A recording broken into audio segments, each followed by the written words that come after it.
Hey folks, how are you going? Great. How are you? Oh, couldn't be better. What do you make of the unemployment numbers? Well, clearly remains a challenging time for a lot of people. A lot of people have been anxious about losing jobs. However, I note that going from 5.2 to 5.3, that feels like a flat bottom. Meanwhile, you hear people saying they believe a recovery is beginning, and so I think it needs to be acknowledged, but there's also signs of hope out there. This is as bad as it's going to get, you reckon? Look, it's always possible that in another quarter it could be down another fraction before it goes up, but it doesn't feel like it's going to get dramatically worse. If anything, it feels like it's going to get better. I'll just give you one example. I was at McDonald's the other day. I was talking to someone. I said, "What do you do?" They said, "I'm a accountant in Taihape." I said, "Oh yeah, so all your clients must be farmers. How are they going?" And he said, "Look, it's interesting. They're getting good meat prices, sheep and beef in that part of the country, but they're not actually spending. They're doing deferred maintenance. They're shoring up their bank balance. They got run down through COVID, run down through bad prices, run down through the recession. Now they're just steadying themselves up, getting ready for a recovery." And I suspect there'll be a lot of that around the country. What was your McDonald's order? Look, I don't want to lose votes, so I don't want to tell. I know how divisive it can be. How concerned are you about the state of negotiations for an Indian FTA? Look, I'm not concerned at all. I know that Todd McClay has worked very hard. He's been up and down. He's going to have some incredible air miles. He even went over to New Delhi just for dinner. That's how hard he's worked on building that relationship.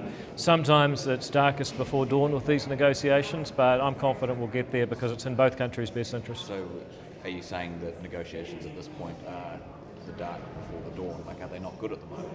No, I'm just saying that even if you did think it was bad, it's likely to get better. Is it a good sign that we've got the Prime Minister leaving here to go and help things out? Surely, does that not suggest that there are issues?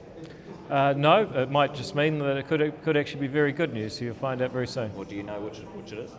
Well, if I did, I wouldn't be here to scoop everybody, would I? Speaking of Air Miles, that's why I've been speaking in riddles for the last 30 seconds to not give anything away, but it'll come out. there's been criticism, pushback from some around the changes being made to the Zero Carbon Act and the government's plans for climate policy. What's your response to that, and why is the government taking this route? Look, we're doing a few things. First of all, we're acknowledging that there are other ways to do carbon removals than planting trees. Sure, trees are great at soaking up carbon, but they also have a lot of other impacts, particularly in rural New Zealand. There may be other ways that you can reduce carbon or suck up carbon, sequester carbon. We should be open to those kinds of technologies, so that I think is a really big positive. We're taking the ETS reviews down to once every 2 years. One thing about any kind of market is people want certainty and stability, so again, I actually think that's a really positive thing because you're not going to make a big change every year, so let's give people more certainty. So yeah, there'll be people that try and criticise reflexively, but I'm not seeing why this is a step backwards. Speaking of certainty and stability, there was a lot of work done to get kind of cross-party consensus around that framework in the Zero Carbon Act beforehand, but opposition parties say they haven't been consulted, that they weren't worked with through these changes. Why is that? Well, in fairness, the opposition have been a lot less collegial in recent times. If you look at some of the rhetoric that you get from the likes of Chloe Swarbrick, I mean, that's a very different person to deal with than James Shaw, who was always very scientific and considered. So frankly, they should maybe take a little bit of advice from Michael Jackson and start with the person in the mirror. What's the government working on in regards to homelessness in Auckland CBD? Well, the critical thing is making it easier to build more homes.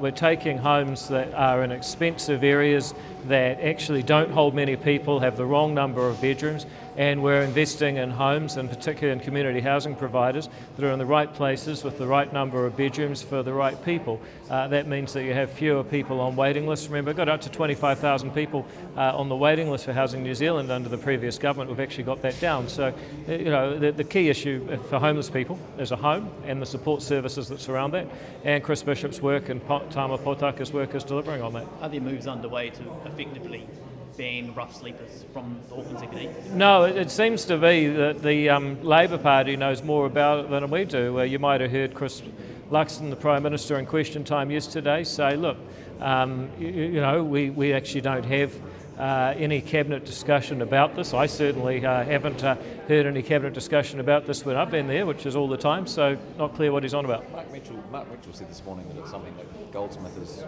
considering. Well, I tell you what, he's a very considered guy. So who's right? Are there discussions being had about it or not? Well, Paul Goldsmith could be considering it, doesn't mean that he's discussing it, so I guess both could be right.